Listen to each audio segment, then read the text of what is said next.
Jud akong basta ing ani daghang tao jarang inita. Parang inita.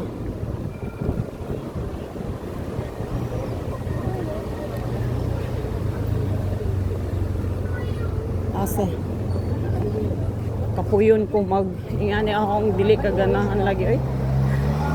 Padagat ta bahalag daghang tao sa dagat no kay ma-relax man pud atong utok hinuon. Labi na ay water. Ingani taon baho pa, dili man baho kanang ang mga smell sa tao o mga busina nga na may makasakit sa o. Ay, ginoo ko po.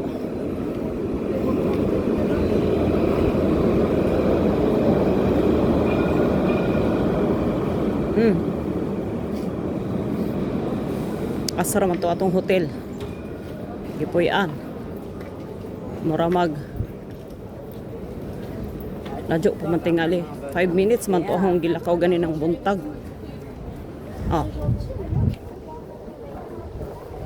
Ade ara kay nibalik naman tag simbahan. Kani man yung simbahan. Laagan man lagi. Oy.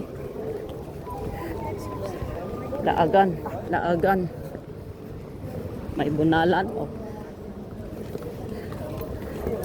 Og kuan pa nakunutan ang bugan. Nakunutan ang mga kinabugan-buganan. Kay sige laag. Pero inig uli nato unja sa kuanta. Ingana na mga tourist style. Basta bitaw tibuok adlaw layas niya silibot-libot. Unja inig hapon na mga hapon na kanang gabi nating pahuway na magkuan na sila kanang sanangan magpadagat na init malagi ka adyo og magpadagat kag udto diri mapagod jud ka kanang sobra jud ka pagod tungod sa kainit. So mga hapon na ang gawas mga tao gahapon dito mga 5 o'clock na badya to no daghan pang tao. So ingana atong style malayas ra tao gahapon na.